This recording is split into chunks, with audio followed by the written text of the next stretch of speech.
Hello दोस्तों, जैसा कि class 12th Hindi 2023 board exam के लिए हमने कल जाना था कि हमें जो अब डिसाइड है सिलेबस उसमें से भी केवल कितना कम से कम पढ़ें और बेहतर नंबर प्राप्त कर सकें।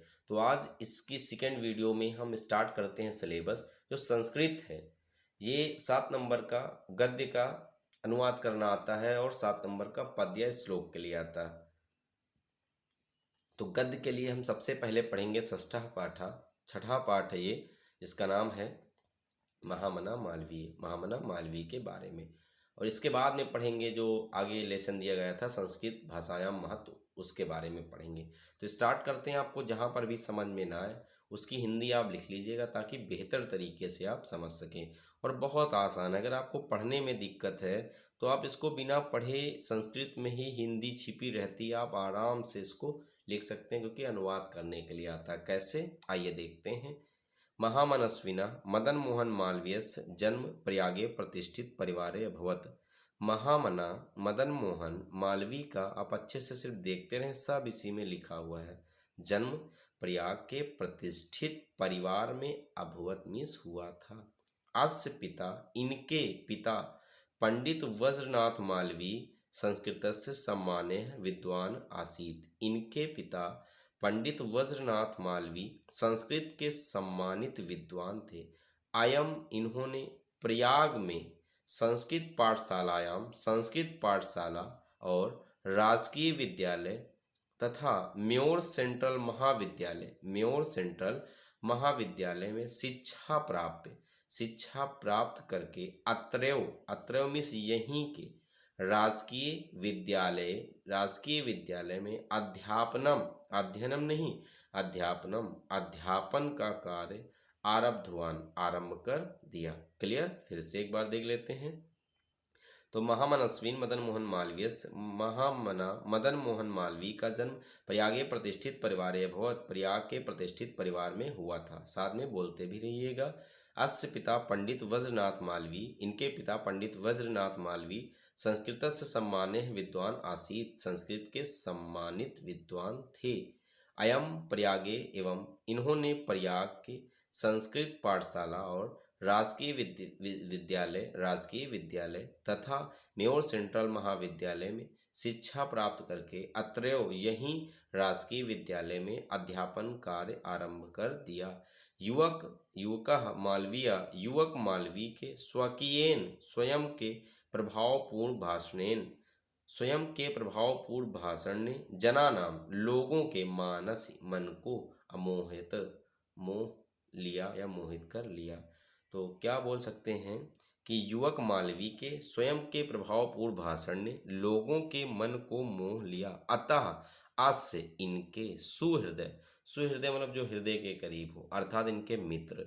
अतः इनके मित्रों ने तम प्रांगवी वाक पदवी, इनको वकील या अधिवक्ता जो वकालत का काम करते हैं, इनको वकील की पदवी, प्रांगवी वाक पदवी, वकील की पदवी प्रदान करके देश की श्रेष्ठतरः सेवा कर्तु प्रेरितवन्तः, देश की श्रेष्ठ सेवा करने के लिए प्रेरित किया।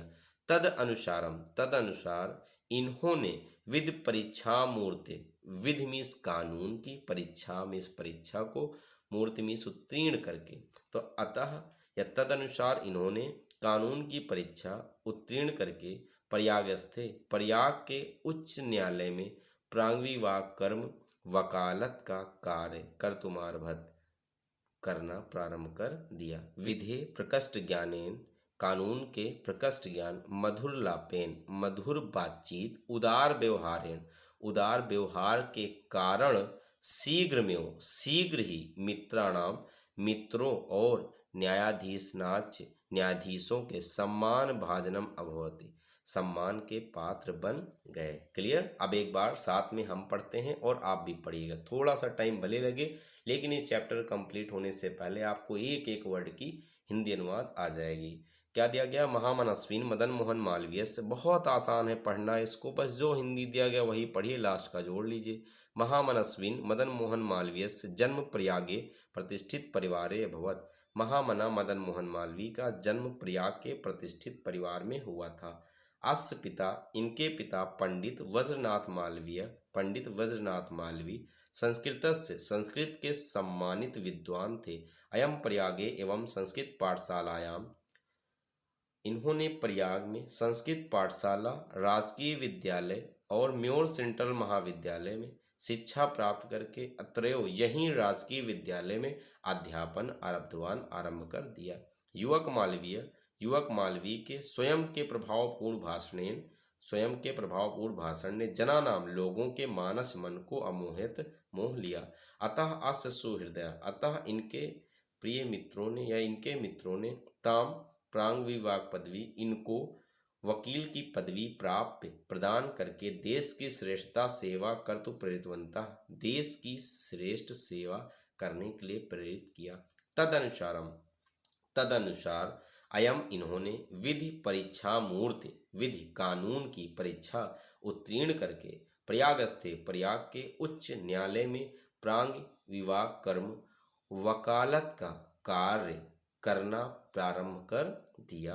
विधे प्रकष्ट ज्ञानेन, कानून का प्रकष्ट ज्ञान, मधुर लापेन, मधुर बातचीत, उदार व्यवहार के चायाम कारण शीघ्र ही मित्रों और न्यायाधीश के सम्मान के पात्र बन गए। अगला पैराग्राफ है, महापुरुषा लौकिक प्रलोभनेषु बद्धा नियत लक्ष्यान कदाप भ्रश्यन्ति।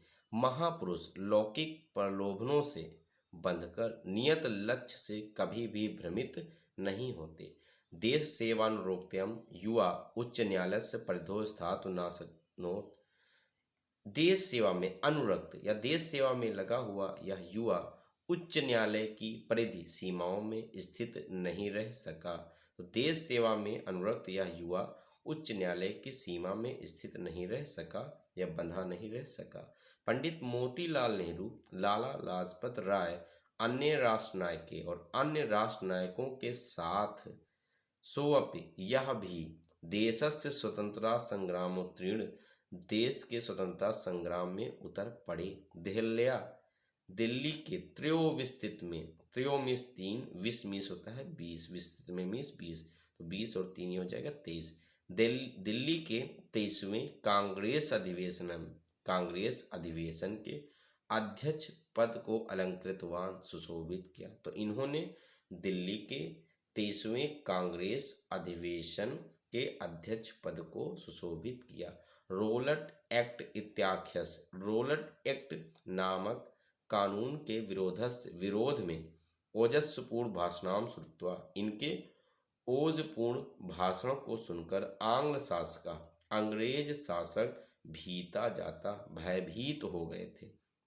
बहुवारम कारागरे, बहुत बार कारागार, निच्छोतप अयम वीरा देश सेवा व्रत न त्याजते, बहुत बार कारागार जाने के बाद भी यह वीर देश सेवा के व्रत को न त्याग सका या इन्होंने देश सेवा के व्रत को नहीं त्यागा। एक बार फिर से देख लेते हैं क्या दिया गया। महापुरुषा लौकिक प्रलोभनेषु बद्धा नियत लक्ष्यान कदापि भ्रश्यन्ति। महापुरुष लौकिक प्रलोभनों से बंधकर नियत लक्ष्य से कभी भी भ्रमित नहीं होते हैं। देश सेवानुरोक्त्यम, देश सेवा में अनुरक्त युवा उच्च न्यायालय से परिधो स्थातु न शक्नोति, उच्च न्यायालय की सीमा में स्थित नहीं रह सका।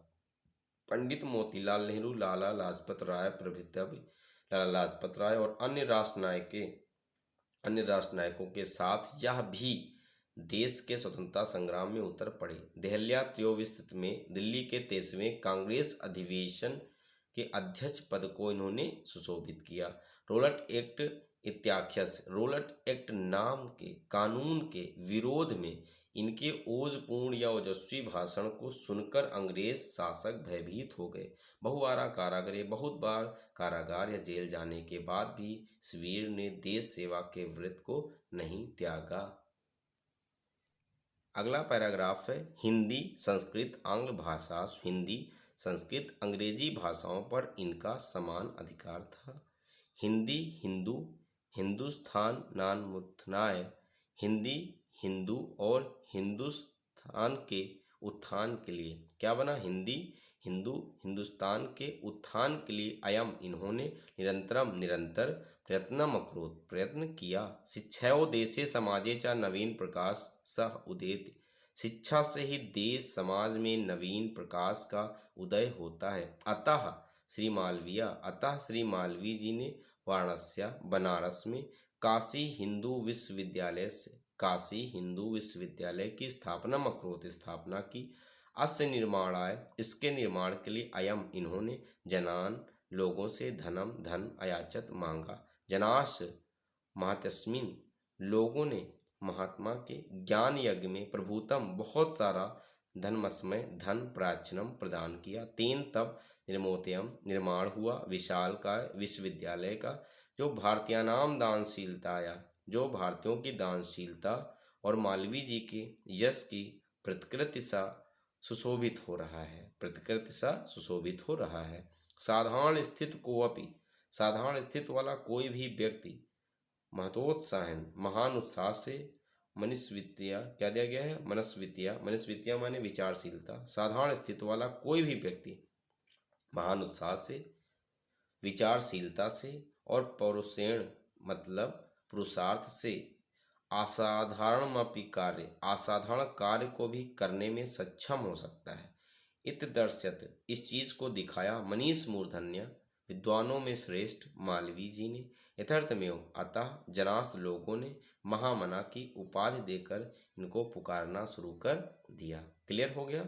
फिर इसके बाद में क्या दिया गया, अगला पैराग्राफ, कि महामना विद्वान वक्ता, महामना जी एक विद्वान वक्ता, वक्ता मीन्स बोलने वाला, धार्मिक नेता, एक धार्मिक नेता, पटु मीन्स निपुण।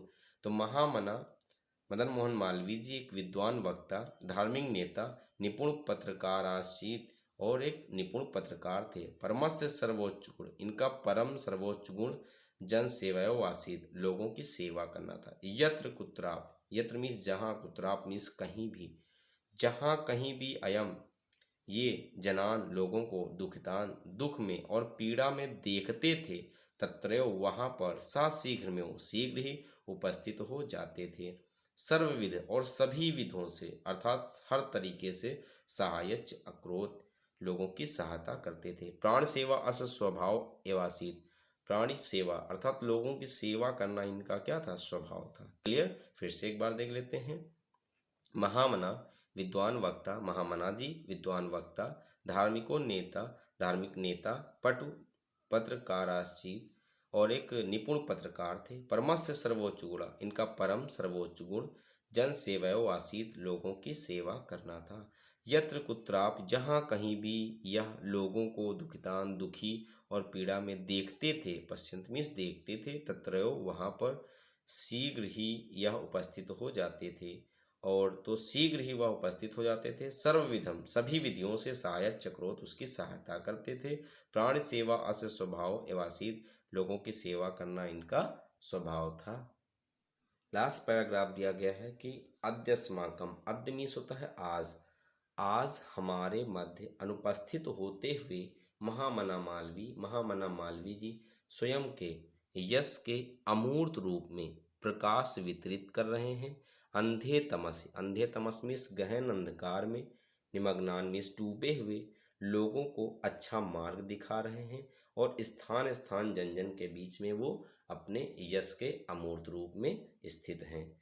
तो ये जो अमूर्त रूप दिया गया है, अर्थात अमूर्त रूप, यश के अमूर्त रूप या यश रूपी शरीर के द्वारा, वास्तव में तो जिंदा नहीं है, इसीलिए कहा गया कि यश के अमूर्त रूप में आज भी वो मौजूद हैं। तो क्या बना, आद्यस्माकम मध्य अनुपस्थितोऽपि, आज हमारे मध्य अनुपस्थित होते हुए महामना जी अपने यश के अमूर्त रूप में प्रकाश वितरित कर रहे हैं, और गहन अंधकार में डूबे लोगों को अच्छा मार्ग दिखाते हुए स्थान स्थान और जन जन के बीच में वो क्या है, उपस्थित हैं। फिर ये जो श्लोक दिया गया है काफ़ी इंपॉर्टेंट है, क्योंकि श्लोक के लिए हम एक ही चैप्टर पढ़ेंगे, सुभाषित रत्नान, तो ये वाला भी कहो आपसे पूछ सकता है, तो इसको हमें बड़े ध्यान से पढ़ना पड़ेगा। जयंती ते महाभागा जन सेवा परायणा, जन सेवा में तत्पर रहने वाले महापुरुषों की क्या हो, जय हो। जयंती ते महाभागा जन सेवा परायणा, जन सेवा में तत्पर रहने वाले महापुरुषों की जय हो। जरा मीस हो जाएगा वृद्धावस्था, मृत्यु मीस मृत्यु का, भयम मीस भय, नास्ति मीस नहीं रहता, ऐसा मीस जिनके, कीर्तितनो मीन्स हो जाएगा यश रूपी शरीर का, क्वचित मीन्स कहीं पर भी। तो क्या बन गया, जयंती ते महाभागा जनसेवा परायणा, जनसेवा में तत्पर रहने वाले महापुरुषों की जय हो। चरा मृत्यु भयम नास्ति ऐसा कीर्तितनो क्वचित, जिनके यश रूपी शरीर को कहीं पर भी वृद्धावस्था और मृत्यु का भय नहीं है। क्लियर, एक बार आप फिर से देख लें, इसको गलत मत करिएगा। जरा मीस हो जाएगा वृद्धावस्था, मृत्यु मीस मृत्यु का, भय नाश मीस नहीं रहता, ऐसा मीस जिनके यश रूपी शरीर को क्वचित कहीं पर भी। तो जयंती ते महाभागा जनसेवा परायणा, जनसेवा में तत्पर रहने वाले महापुरुषों की जय हो। जरा मृत्यु भयम नास्ति ऐसा कीर्तितनो क्वचित, जिनके यश रूपी शरीर को कहीं पर भी वृद्धावस्था और मृत्यु का भय नहीं है। ओके, तो ये हो गया संस्कृत का हिंदी अनुवाद। ये चैप्टर कंप्लीट हो गया। इसके बाद नेक्स्ट वीडियो में हम पढ़ेंगे सुभाषित रत्नान या फिर संस्कृत भाषायाम महत्व पढ़ेंगे और फिर ये कंप्लीट हो जाएगा। तो दोस्तों कमेंट बॉक्स में लिखकर बताइएगा कि कैसा लगा ये वीडियो, आपको अच्छे से समझ में आया या फिर नहीं। Okay, thank you.